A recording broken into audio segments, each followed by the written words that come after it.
Hey, it's Russ from the Infectious Groove podcast and Vinyl channel. I've been wanting to do a video for quite a while about the hows and whys of starting this channel, so if you're interested in that sort of thing, this one is for you. I'm going to detail all the reasons and a little bit of background coming right up.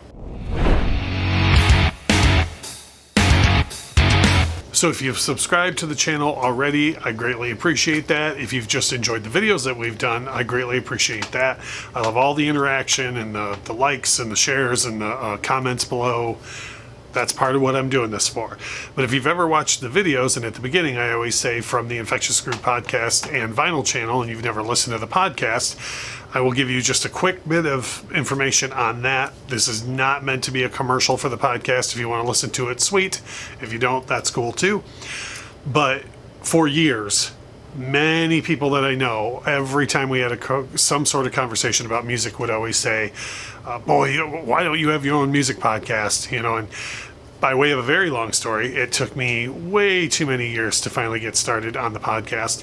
And eventually the timing was right, and enough friends helped out and pushed me in the right direction to where the Infectious Groove podcast finally came about. The initial idea was, well, let's go full bore and we'll launch the podcast and the YouTube channel all at once. And I'm really grateful that I decided against that, because the podcast itself, like any new podcast, was rough in the early going, and we really got the ability to get good at what we do.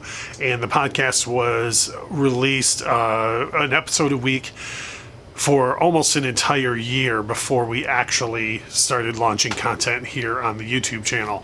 And I feel like the podcast itself got to a point where it was a good quality product that I'm very proud of, that comes out every single week. And then I thought, okay, now I can turn my attention toward the YouTube aspect, which is something that I've always wanted to do for quite some time. The longest and most influential vinyl channel that I can think of that's out there is Channel 33 RPM. Frank does a wonderful job on all of his videos of just sharing music, sharing his love of music, his advice, and so on. And for years, I've always watched Frank's channel and thought, I should do that too. Like I should do that. I've got some advice to share. I've got some cool stuff. And even before we put this room together, which I'll get to in a little bit, I just thought, man, I should be doing that too. But again, I didn't want to launch it at the same time as the podcast and then have one or the other be subpar. And I feel like both are solid products at this point. Frank from Channel 33, like I said, was an inspiration in the first place. And then on top of that, he was very, very kind to promote the podcast on his YouTube channel quite some time ago. And because of that, then I saw our podcast featured on the Vinyl Den. Shout out to Nick from the Vinyl Den, another inspiration, and somebody who's been super kind and allowing me to promote the YouTube channel through his Facebook group, and he's given us shout outs on his channel, and again Frank did as well. So for those folks who inspired me to give a boost and a shout out to me to be able to get my foot in the door was really, really helpful, and probably the biggest inspiration for starting the actual channel itself right off the top. So many people in the community have been very positive and welcoming, and I want to make clear that one of the biggest reasons why I joined the vinyl community on YouTube is I want to be a part of that positive change. I sit around a lot in my personal life and complain about what I see on vinyl forums or on certain vinyl Facebook pages, and instead of just pulling a slacktivism bit and complaining about it and telling anybody that will listen, I wish people were nicer to each other, why not join the fray and help out, be nicer to people? I actually put out a video recently that I was talking during the video about some of the elitist attitudes I see about vinyl and record collecting online. And I did have a couple of people comment, slightly confused, which was totally my fault, saying that I was saying those things about the YouTube community. And my interactions with the YouTube community have been nothing but positive so far. I've had many other tenured channels leave me comments, constructive criticism comments, like, hey, you should make this improvement to the video, or this looks good but you might try this, and which is all great. I haven't had anybody come around trolling the channel, or some of the even bigger channels haven't had anything negative to say about the channel. So to be clear, the video that I made about elitism and what I was seeing in the vinyl community was again back to what I'd seen on some forums and Facebook groups and things like that, and that's what I wanted to help more positive change with. I didn't there wasn't anything on YouTube that I thought I was going to do better or correct or anything like that. Far be it from me to say that that's my place to do anything like that. So right off the top, just being inspired by others in the community, again, Frank, Nick, I'm looking at you guys, and Melinda, just so many out there who were very good at what they do, and I thought, yeah, I can do what they're doing and help spread that positive message. That and giving back more positivity. Right off the bat, a couple of reasons why I wanted to get involved in the vinyl community.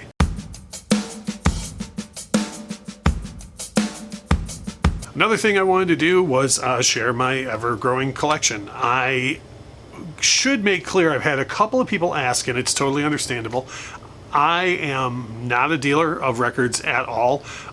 This is not a record store. I assure you, this is very much my basement here in Metro Detroit. And I am just a music lover who, for lack of a better term, loves so much diversity in music, and I have my whole life, and it's really a curse when collecting vinyl. I wish I had a narrower set of tastes. I wish there wasn't so many different genres and artists that I say, oh, that's being reissued, I gotta go get that, or oh man, I wish that was on vinyl. Oh, there it is. It's a couple $100 to get the original pressing off of Discogs or whatever, but I wish that I wasn't so varied as I was, but because I've been collecting for so long and my tastes are so diverse, I do have a large collection, and I also got in on a lot of rare stuff before really the big vinyl boom happened. Now, vinyl's been making its comeback for 10 years now, but the big boom really seems to have happened since 2015, 2016, somewhere around there. And I had a lot of obscure and odd stuff that I wanted to collect prior to that happening, and that the prices have just gone through the roof on now. And then there's other things too, like sadly we lost Edward Van Halen in that time. We lost Prince in that time.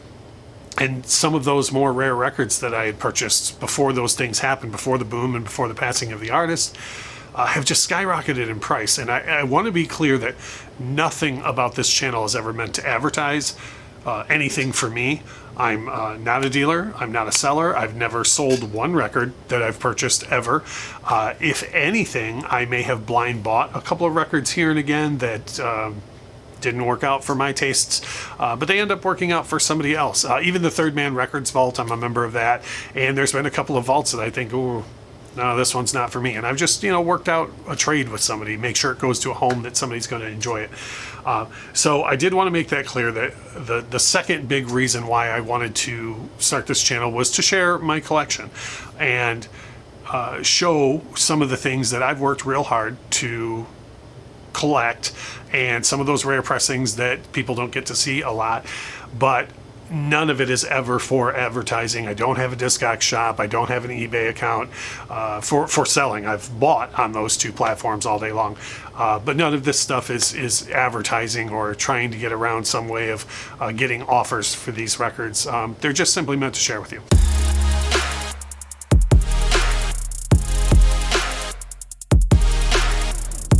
The last thing that I wanted to do with this channel was create some content that I hadn't seen. Now, again, I'm just going to name a couple of rare records that we've done videos on in the past here. The Motley Crue self-titled album from 1994, Van Halen Balance, Prince, The Gold Experience. These are records that years ago I hunted down either through Discogs or eBay or in person at a record store because I truly love those records. And when I was looking for them at the time, I went looking around YouTube, the usual channels that I was on at the time that I mentioned before. But I went around YouTube looking to see if anybody was really showcasing this wild array of different pressings by, you know, completely different artists. And I couldn't really find anybody that was doing it at the time. You know, God bless the jazz community. The jazz community, there are tons of folks showing all of those different pressings and variants of everything that's available in the jazz community. I'm not a huge jazz guy, and so I appreciate the crap out of the fact that people are doing that for those jazz releases, but it wasn't something that really interested me. And I could never really find someone who did videos that were like, you know, hey, here's a rare pressing of this album, here's what the inners look like, the actual pressing, here's my opinion on it, whatever else. So I figured whether anybody else wants to watch it or not, I wanted a channel like that, and I have the means. So I just decided to do that as part of this channel. So that's definitely a big reason, and just something for me that I thought was unique content that I wasn't seeing out there. The last thing that I want to mention, and this was one thing that kind of ties into who I was inspired by, what I wanted to do with my collection, and just the overall idea of bringing some positivity. If you've been a long-time subscriber of the channel so far, or if this is your first video watching here on the channel, you'll notice that we have a pattern. Generally during the week, whether it's Wednesday, Thursday, Friday, whatever, I will put out one of those videos we were talking about with the rare pressings, rare or special pressings, sometimes not always the most special pressing in the world or the most rare pressing in the world, but it'll be one or the other. It'll be something on a rare pressing or something on a pressing that's special to me for whatever reason, or a topic involving a band. But what you will never notice on this channel is you will never see any sort of negative slant videos. I understand that you can get a lot of clicks with the 5 most overrated, you know, albums of the 90s and the 10 most overrated singers of all time, or you know, 5 most overrated albums. I understand there's a place for that in the world, and I'm certain that I've clicked on those type of videos before, and I have no ill will toward anybody who makes those type of videos. They can certainly be done in an entertaining way, but for me, I would rather try and focus on the positive aspect of things. I would rather talk about the 5 most underrated singers, most underrated albums, you know, the best times that a band switched members and it worked out really well, or you know, this is kind of an overused phrase on YouTube these days, but like hidden gems, you know, songs from an album that are better than the single that most people know, or just some positive way to do a topic video. So that's what our weekend video always is some sort of topic that I feel would be fun for everybody to you know, get an opinion in on and whatever. And of course, people are going to see those videos and say, oh, you're crazy, that song's not very good at all, or oh, I didn't like when they changed, you know, to that singer or that guitarist at all. But different strokes are what make the world go round. So to me, again, going back to the interaction and whatnot, that's what I would love, is for that interaction to happen more on positive things, instead of people just automatically clicking on, yeah, this is the worst thing ever, and let's all, you know, kick that band while they're down, or, you know, kick that song while it's down, or whatever. So even months ago, I released a video about guilty pleasure music and about how I don't believe there's such a thing as guilty pleasure. And we actually had folks who I don't believe even watched the video and left me comments about how dare I say that something's a music guilty pleasure. So little things like that, you live and learn. I realized quickly after that I need to not title videos things like that, because it needs to be more indicative of the content inside. So those are just some things that I wanted to share with the community as a whole. I am very new to what I'm doing here on YouTube still. I don't feel like I have as good of a handle on the YouTube side of it as I do the podcast side of it. Again, not a commercial. If you want to listen to the podcast, great. I'm extremely thankful that any of the video editing or production, post-production that you see on this channel are done by a very good friend of mine who has volunteered from the very beginning. One of the people who said, hey, let me help get this thing off the ground. We agreed that my job was to have the collection, and for the camera to point at me and talk about the collection, and his job was to to make it look fun and exciting, and do any of the editing that I wouldn't do if it were just up to me. So I'm very grateful for folks like that who have jumped in, and he's just one of many that helps create this channel that you're seeing. So I know every YouTube video ends with people saying, hey, make sure you smash that like button. I just want to say, if you're already subscribed to the channel, thank you. If you aren't, that's cool too. If you're enjoying the channel, sweet, all the likes and the comments and stuff, you know all that stuff helps. But if nothing else, every video, I just like the interaction. I just like the community, the music community that seems to be forming around this. And if you have any tips or anything you'd like to see different, like I say, I'm always open to constructive criticism. Any improvements or things you'd like to see on the channel, don't hesitate to use the comment box below. The guy that does the editing will probably be watching this particular one pretty close to see what it is you want done differently, as this is mostly up to him to try and to get this thing looking you know, somewhat decent for you guys to be able to watch. So just thought I wanted to put a video out like this to give everybody an idea as to the hows and whys of what we're doing here. By all means, I'm so thankful for everybody who takes any amount of time to watch any of this stuff. And if you do have suggestions, leave it down below. But like I try to remember to say in most videos, thank you so much for watching.